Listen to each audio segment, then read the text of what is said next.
Kyekisiba okubbya omutwe. Ekisinga okumbobya omutwe ekisooka bwe bubbi n'enguzi ebiyitiridde mu ggwanga. Kubanga eggwanga lyaffe bwe liba nga lyakugenda mu maaso, obubbi n'enguzi ebisukkiridde birina okuvaawo, birina okulwanisibwa. Naye n'owulira abantu babbye obuwumbi bwe ssente, naye olina akwatibwako katono n'amala n'ateebwa. Oyo ye Pastor Tomusange, musumba w'Emityana. Pastor yasalawo okusooka okuteeka wansi ebyokusomesa eddiini, n'asalawo asooka alwanirira eggwanga lye Uganda, kubanga alaba bwe litambula olwaleero si bwe liteekeddwa okutambula. Pastor kimuluma nnyo okulaba ng'enguzi efumbekedde mu ggwanga Uganda, kyokka nga bali enguzi ate be batukulembera be twalowooza nti be tulonze okugenda okukuuma bannayuganda n'ebintu byabwe. Bangi nga basumba oba tugambe nti bannaddiini bangi abalaba ebigenda mu maaso nga tebitambula bulungi, naye olw'okuba bo babawaayo ne basalawo okubisirikira, ne bagaana okulwanirira munnayuganda, ne beerabira nti Uganda esaanawo, nabo basaanirawo kubanga nabo bannayuganda. Okusanga bannaddiini nga bano kizibu nnyo, naye ng'era abaasalawo ne beewaayo, bo beewaayo ne bagamba tujja kuyimirira ku mazima. Omwami ono akwatiddwa enfunda eziwera kubanga emirimu gye agikolera wansi w'ekibiina ki National Unity Platform, olw'okuba alaba nti kyekibiina ekiyimiridde ku mazima ekisobola okukyusa eggwanga Uganda. Ng'era bw'amanya nti National Unity Platform erinayo omukolo ogwetegese ewantu wonna, yeewaayo n'agamba nti yajja kgenda asabira eggwanga Uganda olw'ekibiina ki National Unity Platform ekyasalawo okuyimirira ku mazima. Kizibu kusanga munnaddiini afaananako ng'ono. Abasinga obungi balowooza ku ssente, era kati batya Museveni okusinga bwe batya Katonda waabwe. Abasajja nga bano bagamba nti eggwanga bwe lirikyuka, naffe tulidda ku mirimu gyaffe egyatutumwa ne tuweereza abantu ba Katonda. Haji Setuba, omusomi w'edduwa, waali nnyo okutuusako pulogulaamu zino. Haji Setuba awonyezza abantu bangi ng'ayitira mu kusoma dduwa. Haji Setuba basomeddeko edduwa ze, bamukkiriza nti wamma ddala kyakola akitegeera era akyekakasa. N'olw'ensonga eyo naawe atannaba mumutuukirira, mukubireko ku ssimu ye obeere ng'omunnyonnyola ky'oyagala akuyambemu. Ajja kukusomera ku dduwa ze era ojja kuvaawo ng'okkiriza nti wamma ddala kyakola kye kituufu. Essimu k'ogenda okumufunira 0703 31 39 25 ye Haji Setuba, omusomi w'edduwa. Gagobererwe nga bwe gakolebwa, naye amateeka tegalina kukwatamu baana na byana. Amateeka galina okuba nga gagoberera, nga bwe gakwata nze Tomusange be gakwata omusajja omunaku atamanyiddwa, ng'amateeka galiwo kyenkanyi. Ebintu ebyo biba nga bigenze bitereezebwa, eggwanga lisobola okutambula obulungi. Ne tumanya nti tulina constitution egobererwa, waliwo okukyusa obuyinza oluvannyuma lw'emyaka 10. Bulaba eggwanga lya Amerika olwaleero bwe litambula, eggwanga lyonna nga terina solovinga nsonga ya bukulembeze, kukyusa bukulembeze mu mirembe, liba terinatereera. Baliyita palefemu kimusanga kabuza mwenda ekkula eri omutwalo bimwe bali nnyo mwe bali eddala batugoberera okubanga kwemuliriza kujukize Buganda Royal Institute of Business and Technical Education Mengo bategeeza abayizi mwenda batuula P7 abatula essini ey'okuna n'essini ey'omukaaga. Mujje mugende masomo kuba muleeta okusaba kwammwe, bagende masomo kuba nga babangula mu koosezi ezitali zimu. Balina computer engineering, journalism, accountancy, civil engineering n'amasomo amalala mangi. Kale yokka ebiri bakuwe. Eggwanga lya Sudan lyamambuka.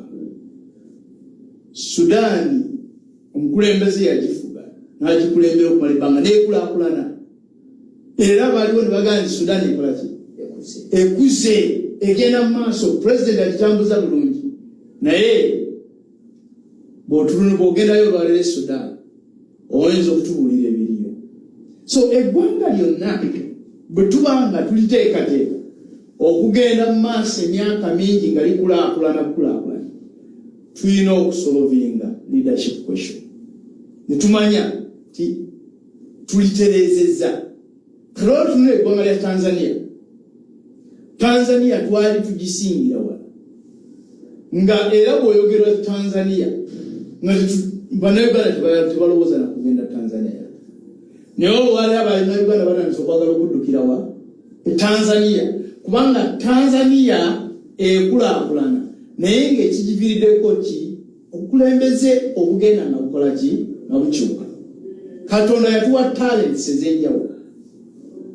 Kyova olaba nti buli muntu yenna Katonda alina kiyamuwa ekyenjawulo ekisinga ku mulala. Era buli lwe baga nti kakati manager wa Paal FM akyuse, ogenda okulaba ng'ate waliwo ebipya ebikoze eki ebijja. So ensonga eyo ey'obukulembeze okubanga bukyuka mu mirembe, twafuna ekikolimo mu ggwanga lino erya Uganda. Eggwanga lino erya Uganda tetukyusangako obukulembeze mu mirembe okuva twafuna independence. Twafuna abakulembeze ab'omululu nti constitution yaliwo ng'eteekeddwawo ng'eraga nti ebisanja 2 myaka 5 nga omukulembeze awo omulamu n'omulala ng'ajja. Naye ekyabaawo pulezidenti eyasooka yali tannamalako na kisanja, ne wabaawo omululu amukola ki amulumba, oyo n'amuggyako n'adduka n'afiira ebweru bw'eggwanga. Aba yakavaawo omulala naye naye najja n'atuula, aba yakamala emyaka 3 n'omulala naye najja n'amumamula nga bwe bamumamula. Amini najja naye n'abeerako emyaka 8 naye ne bamukola ki ne bamumamula. Kakati ne tubeera mu bulamu obufaanana bwe buti obw'okubanga tulemereddwa okugoberera amateeka, kubanga waliwo omululu n'omulugube obuyitiridde. So twetaaga okuddayo okulowooza ku ggwanga. Eggwanga lino lya Uganda ligenda kubeerawo nga ffe twagenda. Olwaba ogenda ku malaalo g'Obote, waliwo yagendayo n'agamba nti yasanga nga galina mu nsiko nga gakutte, naye Obote teyakimanyaako olunaku lumu nti naye lulikya n'abeera bw'atyo. So eggwanga lino tulina oddizimbira ffe abaliwo n'abaliddawo betalowoozangako. Ekyo bayita sustainable development. Yagenda ku malaalo g'Obote yasanga waliwo yagamba nti yagendayo n'asanga nga gazise nga gali mu ttale. Naye luli bwe yalinga ayogera ng'alina obuyinza obuwamba abantu, alina obuyinza obutta abantu Obote, kubanga ku mulembe gw'Obote baatirimbula baatirimbula abantu. Obote yalina obuyinza ng'atirimbula abantu, ngatta abantu, kati olwaleero ali luddawo. So bwe tuba mu nsi muno tulina okulowooza. Katonda yatuteeka ku nsi kuno tugase.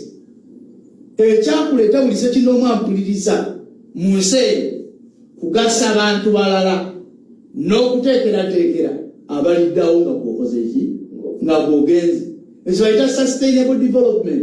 Sustainable development tulina okukozesa bye tulina olwaleero oba ekiriwo olwaleero ffe abaliwo tukyeyagaliremu. Bwe tumala okukyeyagaliramu ate tukirekere n'omulembe oguliddawo nagwo gujja kukyeyagaliremu. Olwo kiba tufunye enkulaakulana ey'olubeerera. Naye bwe tuba nga ffe abaliwo olwaleero tusaanyawo busaanya nga tetutegekera mulembe kugenda okuddawo, kitegeeza nti eggwanga tuli mu disaanyaawo. Kyova olaba abantu olwaleero batemye ebibira ne babimalawo ne babyokyamu amaanda. Kati egiya kitandisa okujja tebalowooza ku mulembe okugenda okuddawo. Jagani kasita omuti guno nze ng'okyamu amanda naye nfumbisa, abaliddawo balikola ebyabo. Naye ogwo omutima si mulungi. So bannayuganda bampuliriza olwaleero, buli omu gy'oli kolerera omulembe oguliwo n'omulembe oguliddawo, tubeere n'emirembe nga ffe tugirina n'abalijja nga bagenda gisanga.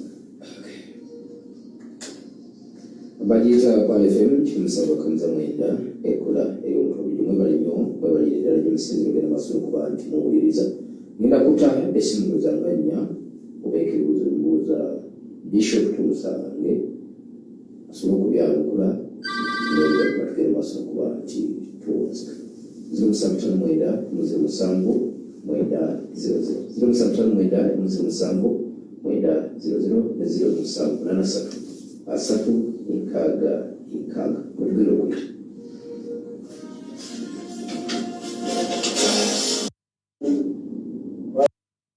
singa babadde beebaza nange nno njagala okwebaza kojja wange ono mwami makulu kafuma muwulidde okumala ebbanga ddene naye ebigambo bye nga tebikyukakyuka era abantu ngaabo nabo beetaaga mubakyazeeko ku leediyo bajje kubanga babeera n'akaseera katono akakuba essimu naye owulira nga balina ensonga eziruma eggwanga lino ze bakoonako mbawulidde okumala ebbanga so twagala okubeebaza mwami makulu kafuma ne ttiimu gye bakola ne ttiimu endala ey'abakubi b'amasimu mwami mutyaba yabuuzizza ndowooza tugambye abakulembeze ab'ennono tebalina kubeera mu byabufuzi bali ku mulimu w'ekojja naye mulimu endowooza naye ate nga muteesa yakola yakulembera simanyi oba mu constitution yatandika ng'ekintu ekyo mwekiryo bakyali tekikola tekirimu